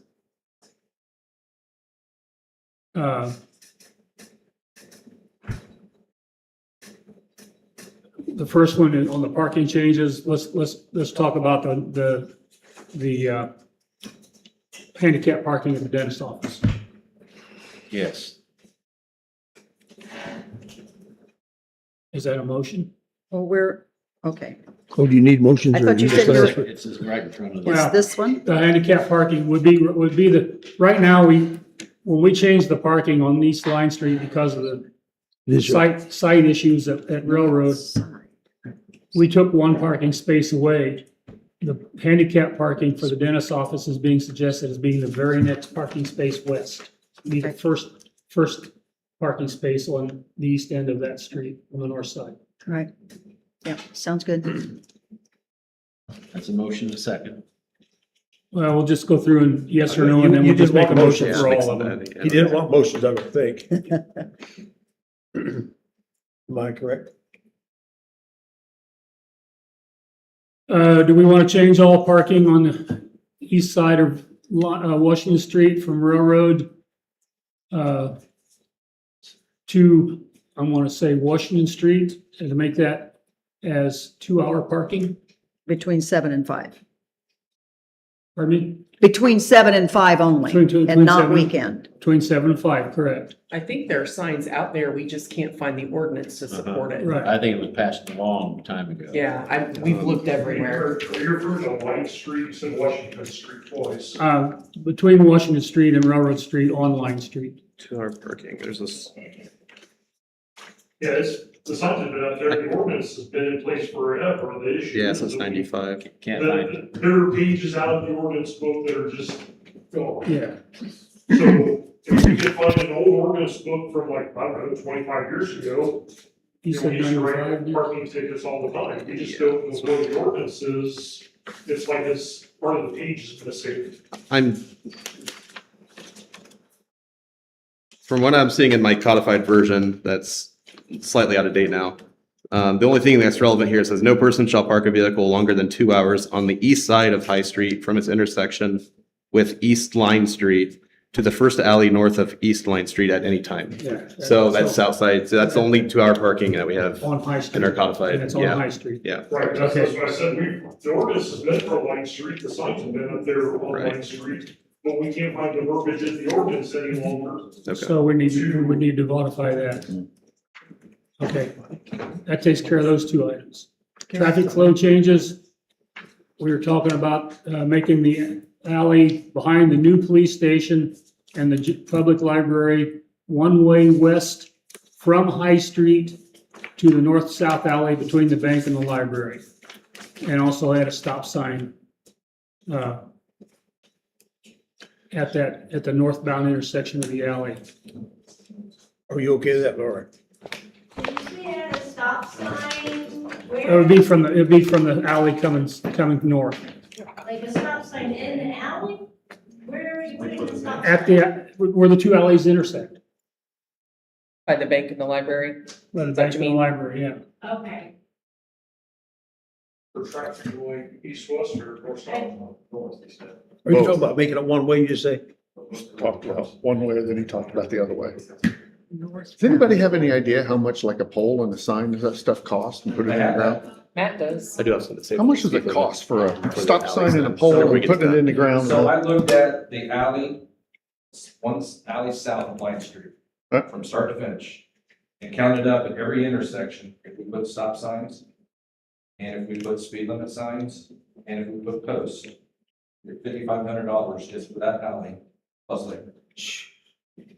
Do we need a stop sign at every alley? I thought it was just this one we're talking about. Every alley, There was talk about every doing it in every alley. intersection. Oh, But we're only talking about this one right now, An right? actual stop Well- sign itself costs $200 by Stop itself. sign's $200, and a pole is $72. Is there a pole in that alley right now that we could put it on? By the library and the bank? No? Not a signpost, I'm talking about pole, like a light pole I or, believe if you read the ordinance, it's against the ordinance. to You can't do that? Mount anything to the utility poles, and we don't own those utility poles. okay. Those are owned by AEP, so you have to get their. Even in permission. town? The ones on the highway are, in town are Yep, too? that's the same issue that we had with putting in the banners up on those are all belong to AEP. Okay, So let's take the stop sign requirement out of that particular one, but just make the alley one-way west. Are you okay with that? yeah. All right. Okay. We had a little bit of discussion about redesignating the speed limit on the alleys on the north side of the town hall to 10 miles per hour. And I was asked last month to look into whether or not it's in the town code as far as speed limits, a default speed limit for the alleys. There's not, but there's an Indiana code section that says it's 15 miles per hour for any municipal alley. That's the default. You can make it lower than that. But unless it's otherwise stated, it's 15 miles per hour. Okay. And I looked, Bern and most surrounding counties or towns, they don't have any kind of alley restriction either. All right, we can cross that one off. Cross that one off. Don't need a sign for that, Matt. Right. Which would also take care of number 3. Okay, The feasibility of adding speed bumps to both alleys. Is that something we want to disregard or I not like speed consider? bumps. Is there a, You drive one. are you having trouble with people speeding down these alleys a lot that we need speed bumps? Not that I've got any complaints about. I am. My dog and I walk down the alley and they Okay, come down the alley on the way to the convenience store. And I've had to pull her out of the way several Okay. times because they come down there way too fast. They use that as a shortcut. I can confirm that as I've been at the fire station, looked out that window, and they're moving down that alley pretty quick and coming up to Peter Street. There used to be a stop sign and it disappeared. so maybe on that alley it's needed. so let's have, police department's got another responsibility. Let's monitor some speeds on alleys. Write a couple tickets. I say See we if put we in a can toll slow down. booth. They either Toll go down booth, their toll alley booth, because slow down. I very seldomly ever see anybody on that alley, so. Because they're. When do they go down that alley like that? All Day times. long? I thought about, buying my own speed bumps, at least to get them to slow down a bit. Because there's a barn or a garage on the corner, and so if you're coming from north to south, you can't see them. So I have to edge out real quick, so. Hmm. And there used to be 2 barns, and I tore one of them down. What is a removable speed bump?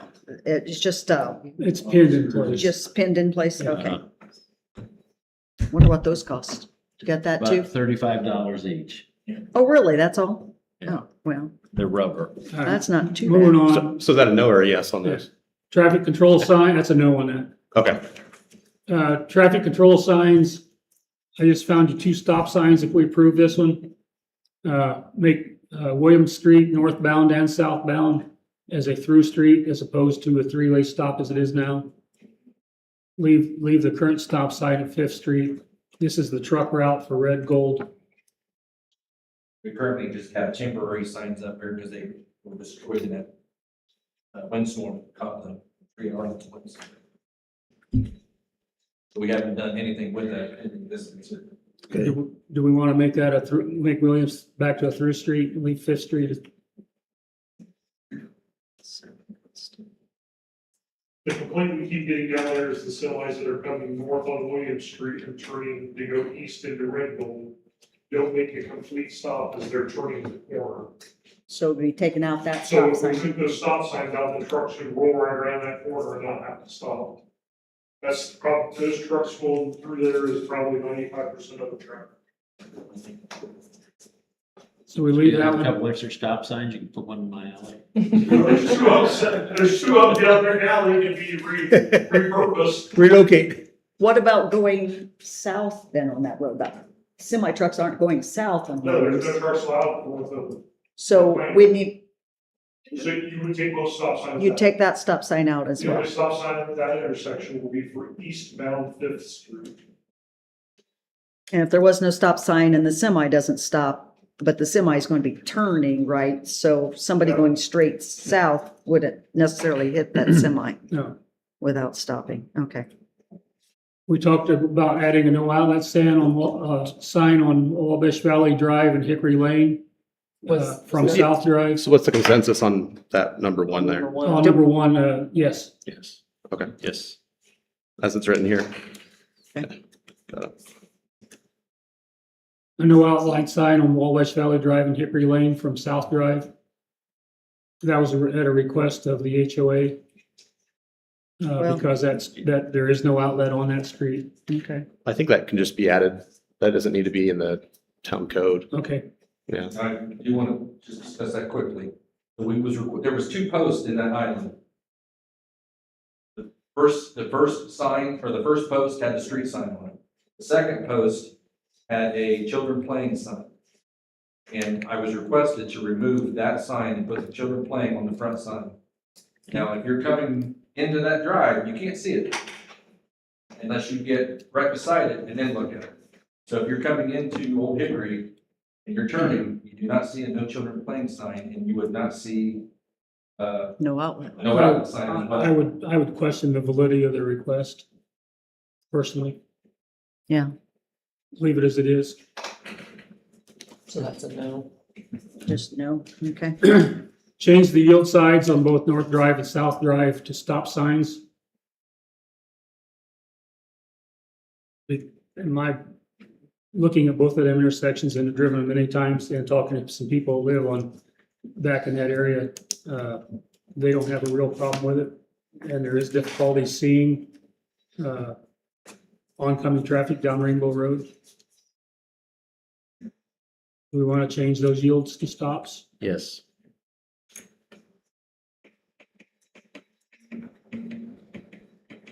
You're on the Lincoln Association, do you have a problem with it?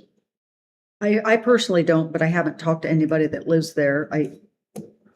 They have to yield already. I know the one on the north side is harder to see. I don't know if the south one is. It can be. It can be. Yeah. That one I haven't noticed as much, but I don't take that one.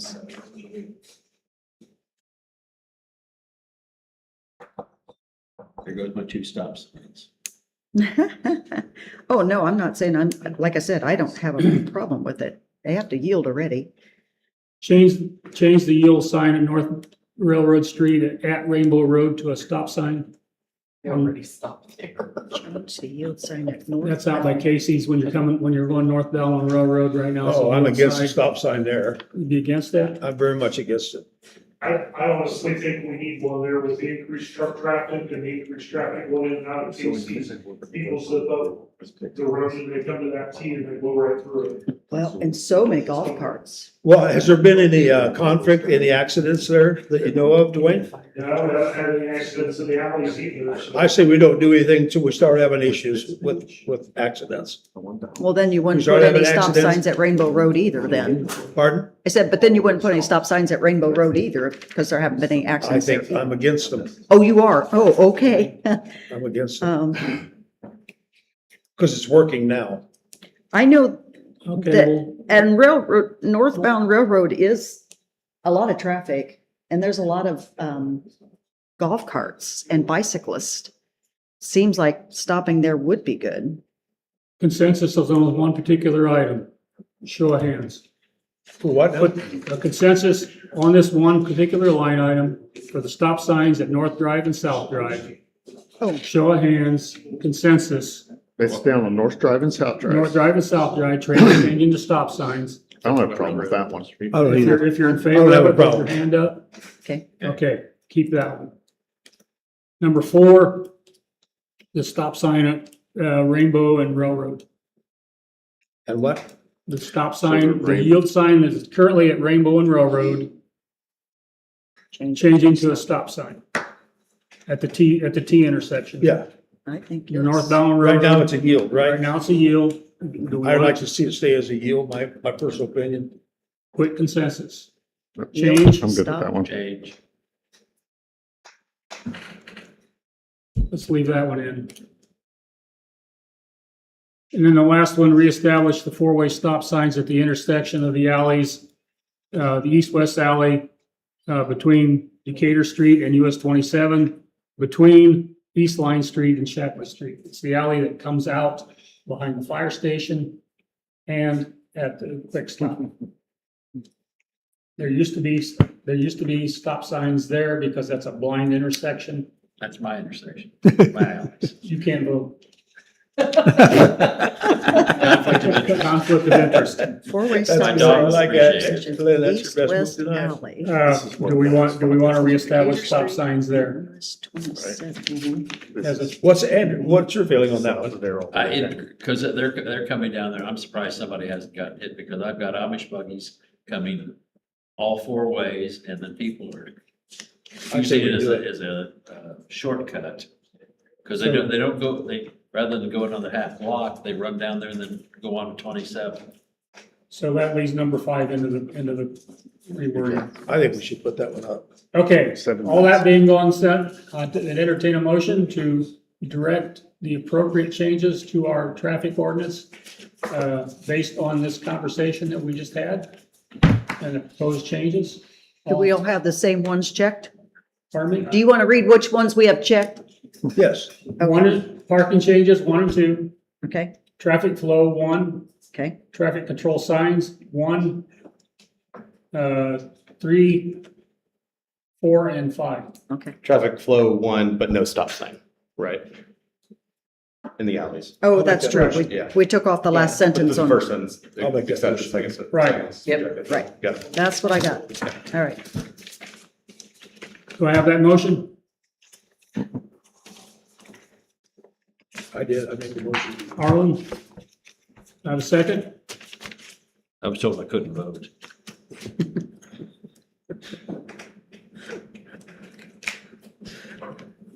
Second call for a second on the motion? If I can vote, I'll second it. You can vote. I can't.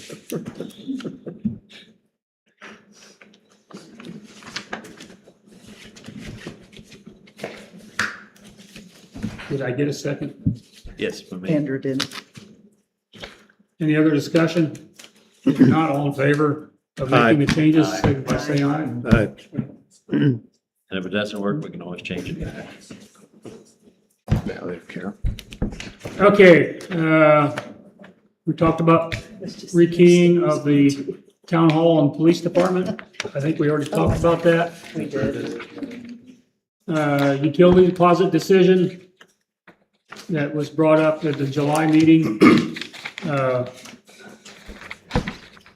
This is something that is interpreted and been approved as interpretation for a long time. It's a clerk's decision. If the clerk wants that language changed, then I would entertain a request from her to direct, or a request from the council to make the changes. Otherwise, I personally see no need to change the ordinance as currently written and interpreted. I would entertain a motion to that effect. That we leave the ordinance as it is and the interpretation. And that Yeah, ordinance make a motion. is a deposit for every Yeah. residence or house. Do we need a motion? Because it's already in the books, we're not changing anything, we're just. Oh, Well, we're trying to clean up some, Claire. yeah, clarifications.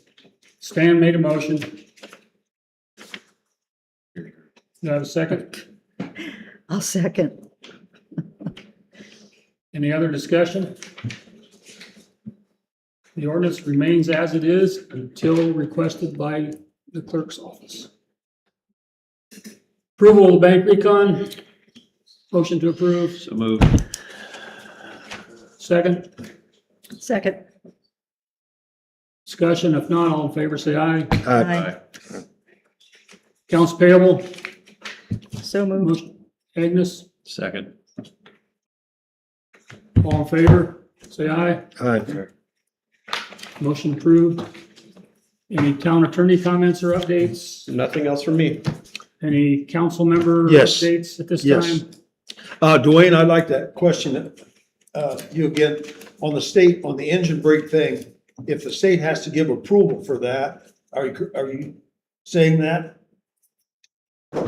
To put up a sign for. The state has, my understanding, this is the map, or such utilities with signs, but my understanding is anything that goes up all highway signs. Okay, my follow-up question is, if we have to ask them, if they're responsible or they take that on, can't we ask them to do it? Other than that, Would you follow up on that? I don't know. I don't have an immediate answer to that. I mean, do we have a contact with NDOT that we can reach out to? We'll have to gather some information about. That's what I'd like to do. I don't have an immediate answer for that one. Because I like At their to, mercy, whatever their process is. the other thing I have, Lynn, is, Butcher Street by 27. There's a hole down there and Matt probably knows about it. It's not a hole, it's a drain, but because we've added pavement. Yeah, we're working on a list for that. Okay, that's been addressed. That's- Okay, then that's the other NDOT one, That's NDOT's responsibility. okay, I talked to him about that yesterday. I went down to the state highway department. I talked to him about, that situation at Butcher. And I talked to him about County Road 950 South. As you turn to come in on the Rainbow Road, there are potholes there that are really, nasty. There's one right by the highway And right there. I asked them, they said they would come and take a look at it. And then someone else said, well, that's not their job, that's the county's. Oh, But, it is the county, yeah. because it's a county road, 950. But there's So- still the easement there that. Yeah, that's what I'm saying. responsible for. So I'm waiting on an answer from the state guys, if they'll come down and fix those holes, because it's the citizens that have asked me to do that. Signatures? I got one more thing, the van count on, Railroad Street has gone from 24 yesterday, capped out at 32. Oh, my. How can they get that many vans there? That's in, They're stacking them. Oh, that's the amount of vans that are parked in the yard there by, where the, I need to talk to your dad about. I don't know there was anything we can do about it, but I'm just gonna keep bringing it up because Are people don't all of like that it. property I-1? Only part of The it. house is residential and the one on Railroad Street is. What's that? Okay. So really, they can only be like parked there, right? Yes. So can we, is that a nuisance ordinance thing? I just said something there, I want to talk to Dave about that in our new zoning ordinance, what we can. Got another one coming up? Well, if it's I-1, if the rest is residential, Yeah, but there's no restrictions on how many vehicles can be parked at a residence at this as time. long as Okay, it's I didn't know plated whether it and was they or not, but I just brought it up. But he's because- running a commercial venture out of there. Well, we don't know that for sure. running a business, oh. We know the semantics are there, we know I- the physical of it's I know, there. but I can't say. Yeah. Well, it's just only fair to the citizens when they ask that we act like we care. It's So that's my an point. ongoing Okay. being looked into. Any other comments, updates? If not. the That, next- well, just that one that we talked about in our budget, do we need to check to see if I don't know if it's a resolution or an ordinance or whatever. We have the HRA health reimbursement account. It's supposed to be its own separate account, so when we reset money in it and we pay out deductibles from it. I just We don't have an account set up for it, so would that be a resolution for Tina to be able to set up an account for that? Or is that just something she can set up? We had Let me tasks, research that. Yeah. My initial answer is yes, we need to at least have a resolution for that. because we're with iSolve let now, me- but they didn't take over the account. Task had the account before, when we were with them for I our see. HRA. Now we have a different account through Bixers. It's called they suggested this Okay. company. It's not Bixers necessarily. But they let us hold the funds, but we don't have a separate fund for that money. And the way we understood it when we set up an HRA, it is supposed to be in its own fund. Right. So I just want to make It sure. can be we- a simple resolution. I'll look into that. Off the top of my head, it could go either way. I'll look into that and I'll get with you Yeah, and If she can Tina. just set it up and we Yeah, can right. appropriate the and speed funds, up. that's great. Right, but right. Okay, I didn't know what we needed. okay. I'll look into that. If there's no other business to come before the board, our next scheduled meeting is Tuesday, September 8th, 2026 at 6:30 PM in the council meeting room here. Do I have a motion to adjourn? So moved. Second? Okay.